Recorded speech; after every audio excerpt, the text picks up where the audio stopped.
Hello, my name is Gamedog, and today I'll be showing you a solo stamina Dragonknight PvP build for the Clockwork City DLC. This is a build that I've been working on since the prior patch, Haunts of the Reach, and I heard some of you guys commenting on my last 1vx montage with this very build in the last patch.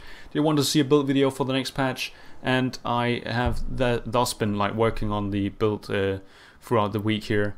Got some time to change a few things. There have been a few changes to heavy armor, and some of the skills that I've had on my build prior to this have been changed around a bit. Trying to kind of get it right this time and wanting to improve on how the build plays, but it basically plays the same as it did before. It's the exact same setup basically, and it, in my opinion, it actually plays better now. It's even more aggressive. So this build in itself is offensive play, it's aggressive play, it's about bringing your enemies down, bringing the resources down, being so offensive at all times basically.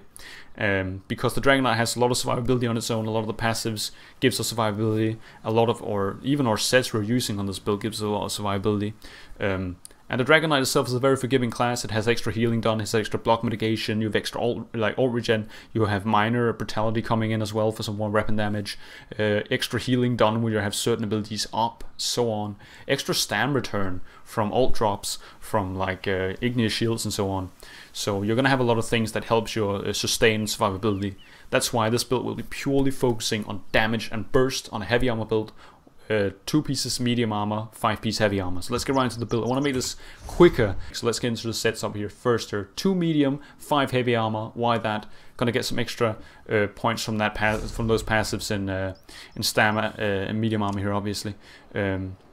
Now, the first setup we're running here is Selene. This is our monster set. This is a flex spot. You can use really what you want on this. Personally, I prefer Selene, or if you want to be a bit more survivable, this is obviously a solo setup. So if you want to be a bit more survivable, you can run Bloodspawn. You're going to get some more recovery. You're going to get some more resistance as well. A bit of an ult drop coming in sometimes. Have a 6% chance to give us some nice ultimate and some nice resistance.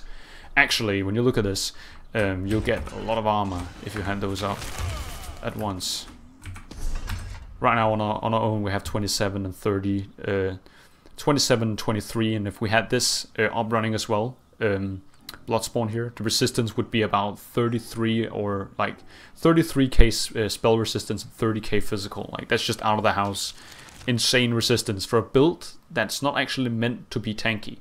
Yes, this build is not meant to be tanky, this build is meant to be purely offensive and aggressive. So I'd recommend either one of these 2 builds, but it's really a personal question. You know, you can use whatever you want to and whatever you feel comfortable with using on this build here. So, but I'm using Selene. It has a lot of damage on the first item we get stamina, and the second piece here we get, when we do direct melee damage, we'll be having that 15% chance to proc that animal spirit thing. They'll be dealing 15k physical damage, and it can proc every 4 seconds. 4 seconds, that's such a low cooldown. That's like Viper low.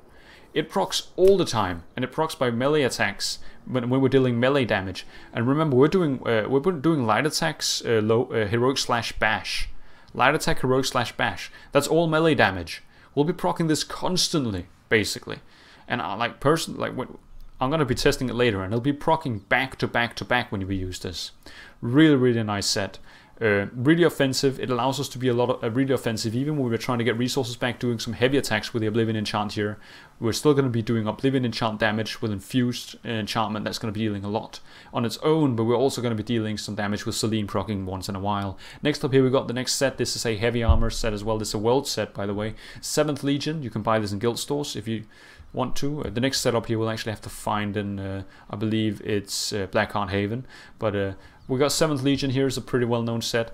These sets used in this build are pretty well known. I'm gonna be honest, I haven't really been too creative when it comes to the setup here. I've taken what's strong and I've tried to put it into a context where it plays well. So the theory crafting this build has gone more into the way the build plays and how its aggressiveness affects how it plays, rather than the sets itself, you know. And personally I feel that there's multiple ways of theory crafting. You have the sets you can obviously theory craft with, but you can also do theory craft with the playstyle and the abilities. And that's where most of my work has gone into this.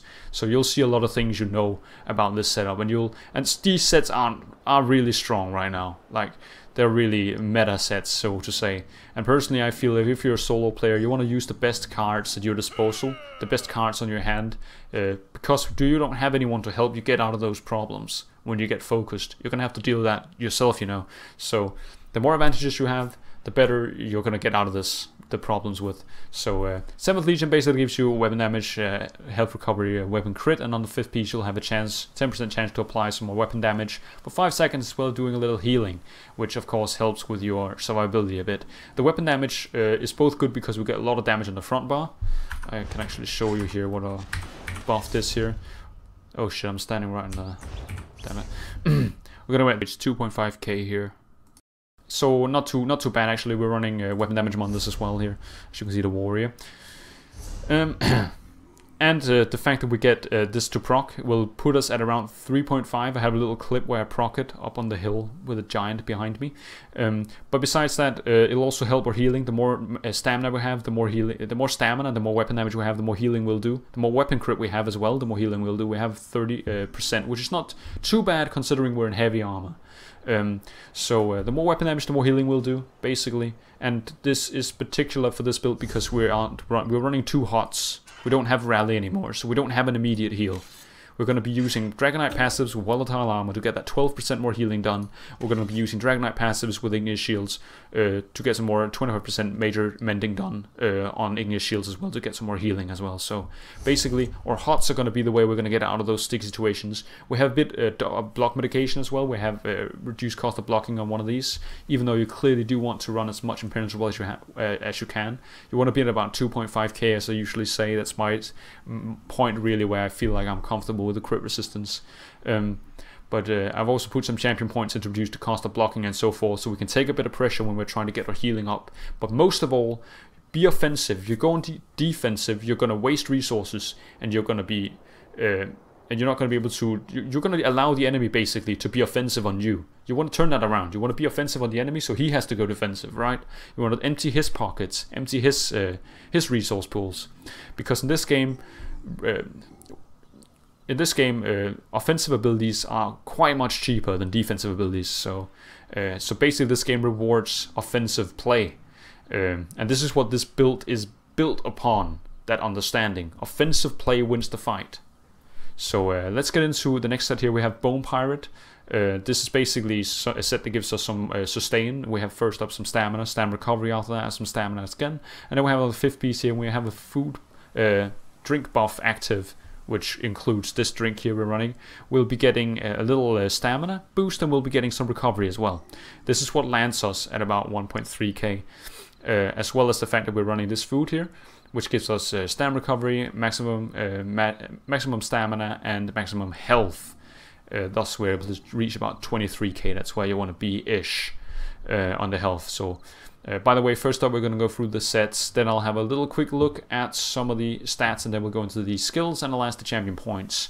So this is really nice for some general sustain. Again, we don't have too much recovery, but again, we're in heavy armor, we are a DK. The Dragonknight is a very forgiving class when it comes to resources, tankiness, survivability. It's very forgiving. You have a lot of passives that helps you out in really shitty situations. For example, we can get stamina from heavy attacks, we can get stamina from ultimate drops, we can get stamina from igneous shields, we can get stamina from heavy armor, we can get stamina for red guard passives. I'm a red guard, by the way. We're gonna get stamina from like some of the passives in our champion points even.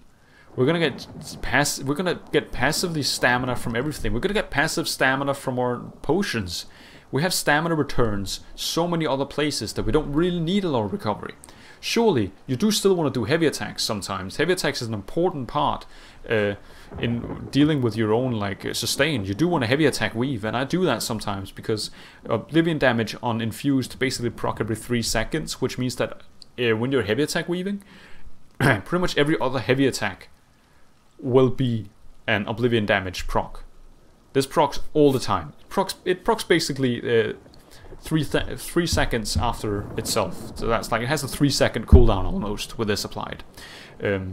So what we're running here on the jewelry here, we're running 1 piece weapon damage, 2 piece weapon damage, and 1 piece reduced cost of abilities. The reason we're running reduced cost of abilities is because we have all this passive stamina coming in, and I felt it was more useful to have reduced cost than more recovery, because in the end the percentage of recovery we have is not too high. When we look at it buffed, we have about 1500. That's enough for us. So reduced cost is going to definitely help us more, and it's going to help us with some of the abilities that we have here. especially the offensive abilities are going to be a bit lower in cost when we put that on.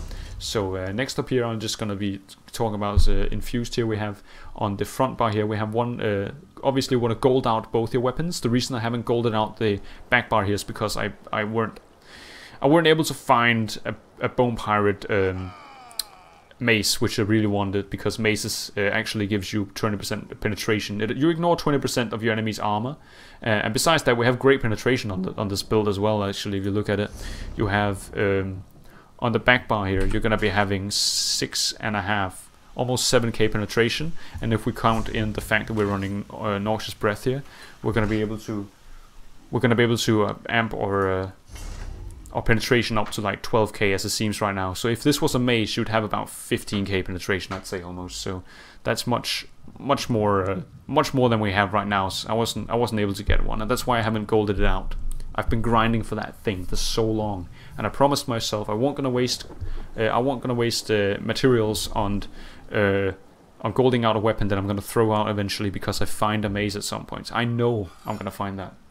So that's the reason we're running that. As well, we're having the weapon damage enchant on the back bar just to proc it once in a while. Actually, it's a pretty good idea if you use this with like a light attack before you drop your Dawnbreaker here on the back bar.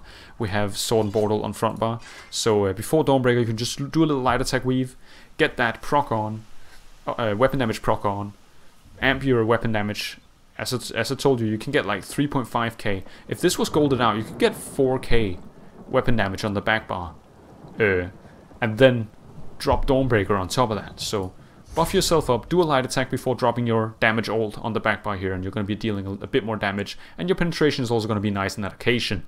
So we're running 7th Legion and Bow Pirate on the front bar here, since we're going to be tanking a bit more damage there. And on the back bar here, we're just going to be running Bone Pirate, and we're going to be running 4 pieces of 7th Legion. So let's get into the... I feel like I have gone through most of these already, so we can just have a look at them as I'm seeing right now. Obviously, I've put all the attributes, 64 into stamina. We are running Warrior Monder Stone. We're a werewolf. We're not a vampire. I don't like to be a vampire in this because we're not utilizing the recoveries right, and I feel like I take way too much damage out of flame damage and like other Dawnbreakers that hit me. So I don't feel like it's worth it. Also because a lot of the classes that are vampires, they have other ways of escaping. Cloak, streak, they can shield up, they can cloak away, they can roll dodge. The Dragonknight can't really do that too much. I'm going to be able to need to stand my ground, and I can best do that if I don't take damage from fire and don't take too much damage from undaunted abilities and so forth. So that's how it looks. Crits about 30% on front bar, as I said. Or is it? Yeah, it's 28. Guess I had some Cyrodiil buff, about 30%-ish. So next up here we'll get into the weapons here. First up here we got Noxious Breath. This is our dots. This also gives the enemy major fracture, reducing their physical resistance. Really nice. It has a poison damage, and it's good to expose enemies with when they're trying to cloak away. As I said, it's a dot as well, so we'll deal some damage over time. Next up here we got Heroic Slash. This is our spammable. It's a bit more expensive than Ransack, which a lot of people would run instead, and then they would run like what is it called, Poisonous Claw or something. But I've chosen Heroic Slash instead. This is because it reduces the movement speed of the enemy. It has more damage than Ransack does. It also gives them also applies minor mayhem, reducing the damage done to you for 12 seconds, and grants you minor heroism, giving you ultimate as well. So this effectively works as an ultimate generator. That's also why if you run Bloodspawn with this, you'll be getting sick ultimate regen from this. You'll be able to cast this a lot more when you're outnumbered and so on. I'll get into that in a moment. So really nice, good spammable. I like it. It's a bit expensive on the cost, but again, it has more damage. As you can see, we get across that 8k weapon damage here. Yeah, about 8k. And when we're fully buffed, I can show you a little video here as well. We'll get a lot more than that. It's really nice tooltip for a sword and board user with only 38k max stamina. So next up here we've got Reverb. This is a really cheesy ability, I understand that, but it's really good at keeping pressure on people, getting their healing received down by 41% and their health recovery down by 41% as well for 10 seconds. This works as a real nice heal debuff, as well as a good stun, since it stuns for about 3 seconds. You can't stun people who are blocking with this. However, when people are blocking, obviously, they're going defensive, which means that you are on the offensive and you're able to take off their resources. Steal from their pockets, you know. Get them low on resources, and eventually you'll kill them by that. Because oblivion damage enchants as well, they'll go through block, so you'll still be doing some offensive pressure to their health bar while this is happening, as well as heal debuffing them. You don't have to stun them to heal debuff them, you just have to apply it. So really, really nice for that. As well, if you have some CP there's a CP point that increases this. I'll go into that later, but this will increase it by a lot. That's why it's 41%. Imagine, the enemy you're fighting, 41% of his healing is gone. Like, just out of the window. Next up here we got, really nice for some pressure. Good CC as well. You do want to keep crowd control in this build. We have an immobilize here, we have a snare here, and we have a stun here. All the 3 CCs, we want to use those. Keep pressure on people, you know. Use the 3 CCs. Next up we've got Resolving Vigor. This is our first hot or first heal over time. This is the one we're going to be using the most because it heals, basically heals more than this heal does here for momentum. But what it also does is that you're able to like kind of plan ahead before you get hit. I usually use this when I'm predicting damage is coming my way, because you don't want to use this when you're already low on health. When you're getting down to like 25% health, you don't want to use this there and then. You want to be using this before you get down there. So like, let's say you get, like, even the first time you get hit, put this on. Keep it running. You know, I usually keep this up at least like 80-90% uptime in my fights. I usually never let it back down. And if I do, it's because I am completely sure that I can fulfill what I'm trying to do. So keep this up running. Be prepared for anything. Because if you have this up ticking when you get damaged, if you already have this up ticking by then, you'll be getting a lot of heals, a lot more heals than you would if you didn't have it up ticking. Next up we've got igneous shields. This is basically to return a bit of stamina, but mainly it is to increase our healing done. Actually, it's not too bad a shield either. Look at this. Got about 3.5k. That's not too bad actually. But besides that, yeah, it is kind of shitty. But besides that, the healing done. 25% for 3 seconds, really awesome. Another thing that's really nice about the Dragonknight, it comes in on next ability actually, volatile armor. If you look at this tree, burning hearts, while running abilities, power abilities active, your healing received is increased by 12%. You also have that up running. So, a lot of healing going around. Really like that. That's also why I want to keep this running on any occasion. Keep this up at all times. This is our armor buff, really useful. So really useful for some good healing. You're going to be using this whenever you're getting pressured and you have both your hearts up. Use this. Use it for extra healing. When you get below 50% health, use this to get your way up of that. Crawl out of the hole. And again, remember, be offensive. Back the enemy down, because if you're not offensive, you're allowing them to be offensive on you. You're going to waste resources. This is an expensive ability, and spamming it more than 3 times, I don't think you're able to do that.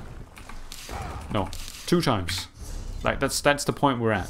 We're running 2 medium, 5 heavy. So don't misuse this. Use this when you get low on health and when you really need stamina, or when you can afford to use it.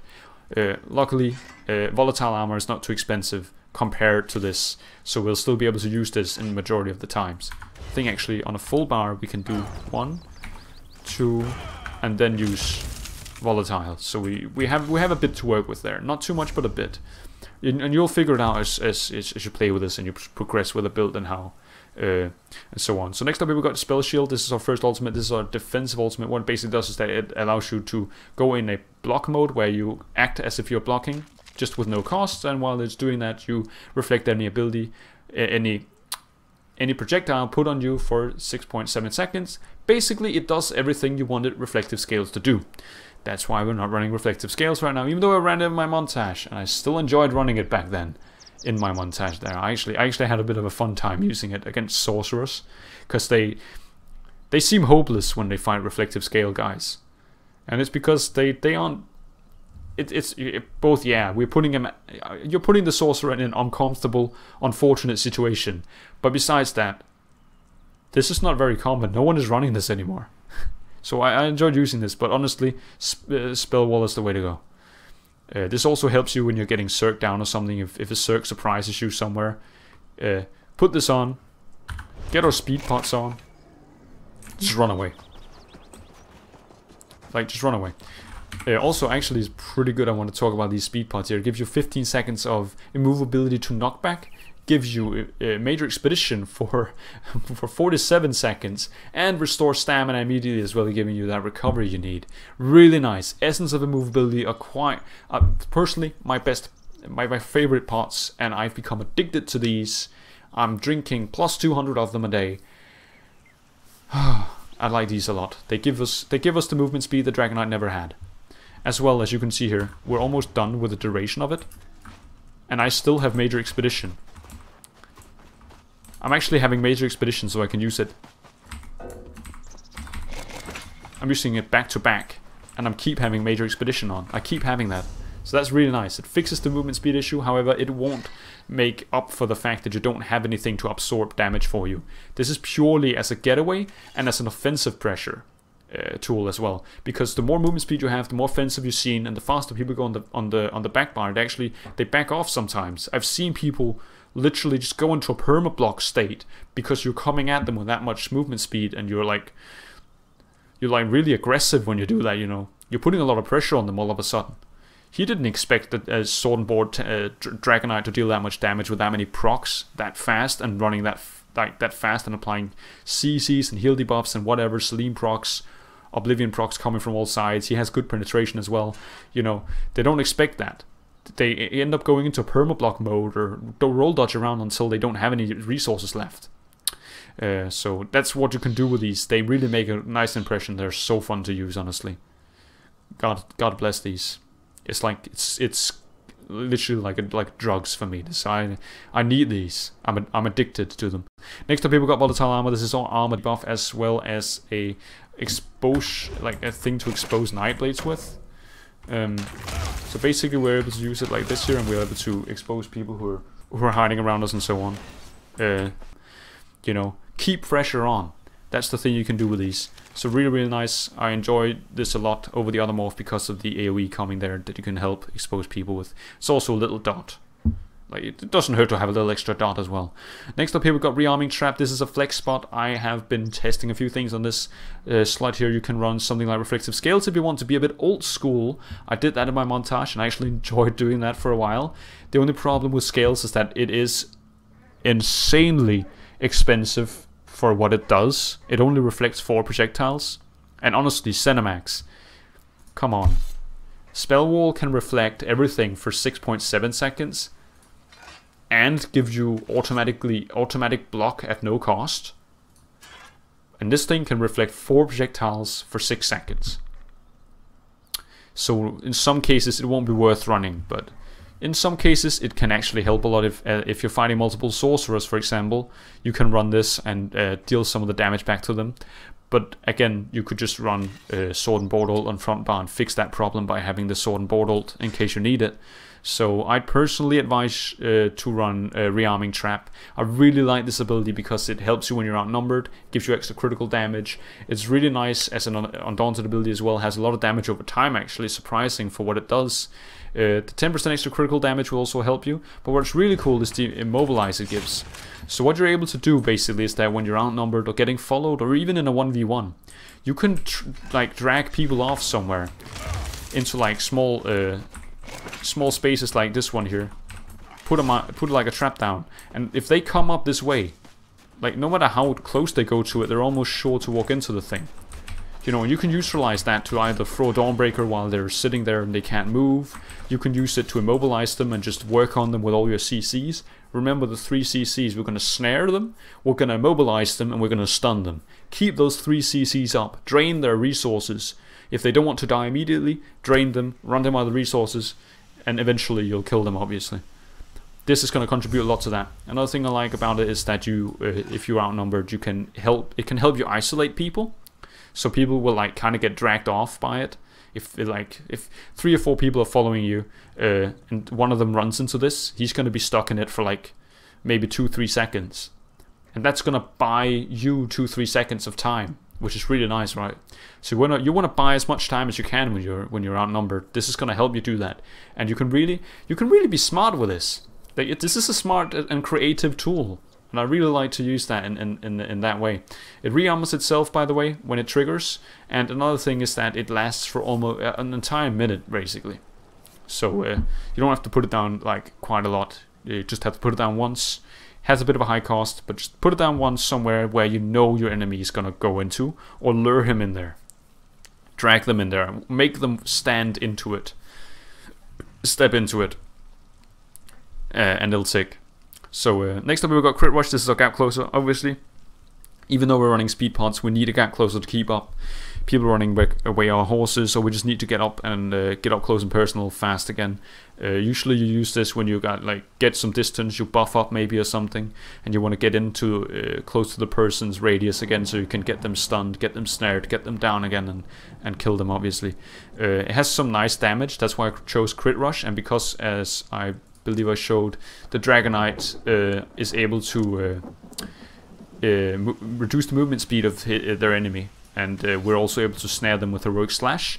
We don't really need Stampede in that way, we already have enough snares, so we're using this for just maximum damage, as much as we can. Buffed here, we're gonna have about, what? Yeah, it's gonna be about 6k tooltip, as it seems now. Fully buffed it would be probably about 7. And if we, the further we get close, obviously the more damage it deals. This thing can deal a lot of damage if you like catch someone from maximum distance.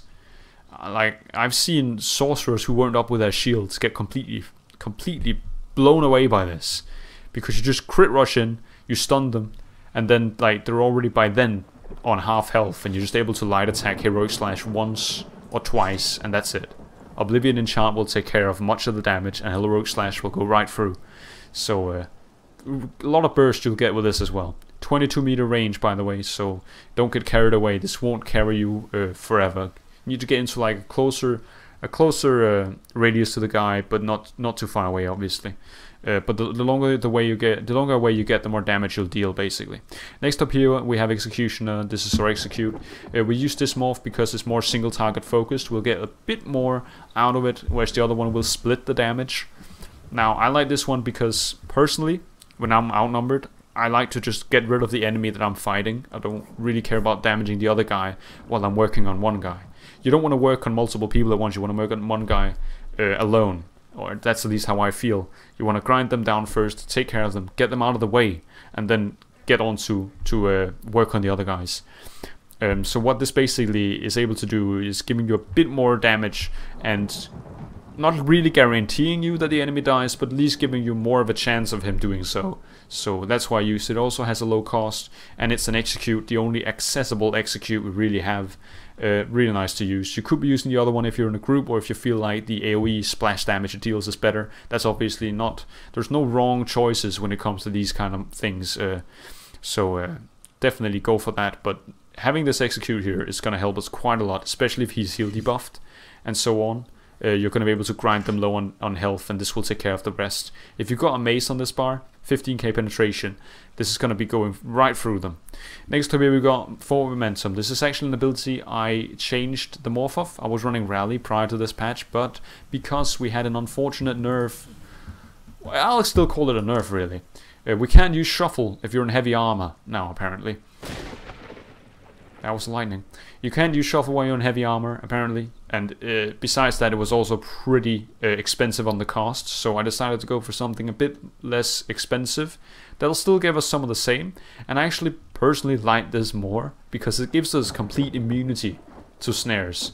Sometimes you'll still get snared though, this game is buggy. But most of the time you'll be snare free.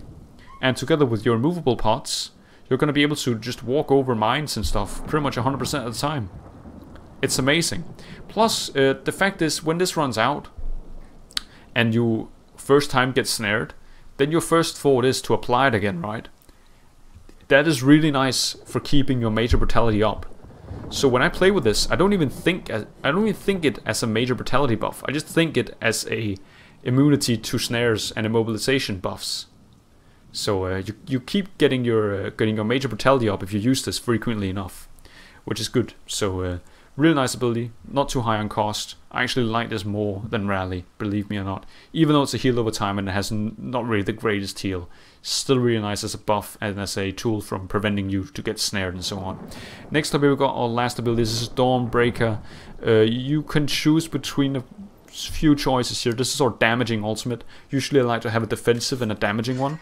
And both of them trying to be as low on cost as possible so we can use them in normal takeouts when we're fighting, so we don't have to sit around and wait for some kind of special ult like Dragonknight standard, which will... they ruin this. Like 250 ultimate is too much for me. You could choose between this and Dragon Leap. That's a very popular choice as well. Take Flight deals a lot of damage, as you can see here. 17k tooltip. Buff, that'll be like 18 or something, right? Yeah, 18 compared to 13 and 12. So it kind of depends on what are you for. Do you want immediate damage or do you want damage over time? Personally, I like the damage over time more. Even though Take Flight is actually cheaper. I like the Dawnbreaker of Smiting more because of the fact that it's the AoE is broader in the radius, as far as I understand, and then the fact that if people are vampires or something like that, they'll be taking more damage as well from the Undaunted passive, from the fighter skill passives. This will really help us quite a lot, since the majority of Cyrodiil, you guys probably already know this, the majority of Cyrodiil are vampires, pretty much. Pretty much every single player playing a Magicka character is playing Vampire by now. A lot of Stamina players are playing Vampire by now. That's why this is going to be so wonderful when you finally meet that Vampire, because he is not going to like your Dawnbreaker, and you're going to enjoy him suffer under it. Also, it's a dot, so you'll be able to track people even after they get hit. So let's say you hit a Nightblade with it and he tries to cloak away. You can keep tracking him with this thing. So really, really nice. Deals a lot of damage to the majority of players in Cyrodiil because of the fact that people are undead and vampires. But you can take Flight if you want some more immediate damage. The stun on this is not too long compared to the stun on Dawnbreaker. But again, you'll get more immediate damage on Take Flight. So it's kind of a what do you prefer to run situation. So that is the setup here. Basically, I can show you the rotation. I actually hear some people sometimes ask about that. So how do you want to do this? I want to put down our trap, and we just want to light attack, weave, heroic slash, bash, and you can see it's Selene procs back to back to back to back on this. The offensiveness is so real. There's so much offensive pressure on this. You'll be doing that to enemies as well. Selene will proc 2 or 3 times within like 6 seconds. Oh, well, the cooldown is 4, but you understand what I mean. It'll proc back to back. Like, we procced it twice there, and the fight only lasted for 6 seconds. So we procced it over, like, we procced it basically back to back after the 4 seconds ended. So that's why I feel like Selene is such an offensive tool as well on this build, including, if you can see, you can do the damage here, we did. And decreased health actually came quite high. We procced it 3 times. That's the Oblivion proc. Light attacks came in, Selene, bash, heroic slash as the most damaging abilities, 4 hits with that. So basically almost for every time we hit heroic slash, we'll be doing a light attack or a decreased health on it, on the enemy. So that's how this build can be really offensive with all the procs going off. And also, next up here is the champion points, and I'll go through the points very quickly since I know that most of you guys are going to be able to read yourself what it does and are already familiar with most of these. So first up here we have the tower, and we have 56 points in the warlord. This reduces the cost of our bake free by 20%. Next up here we've got some leftover points into bashing focus. This reduces our cost of bashing by 1.4%. Next up here we have the lover. We have 19 into Mooncalf. This increases our stam recovery by 5%. And next up here 5.2%. And next up here we've got Tennessee, increases our magicka and stamina gain from fully charged heavy attacks by 4.2%. Again, 15 points into this. Remember, you want to get these champion points as close to one whole number as possible, since these decimal numbers doesn't really count in. somehow, so it's kind of going to scale down to the whole number. That's why I have like 19%, 37.15, 17.17. You want to get as close to a whole number as possible for it to count and not waste too many champion points. So next up we've got the Shadow, we have Befoul, 43 points into that, increases the effectiveness of our healing reduction abilities. This includes Reverberating Bash. Next up we've got Tumbling, reduces the cost of our roll dodging by 17%. We have 44 points into that. We have next up here 51 points into Shadow Ward, reduces the cost of our block by 19%.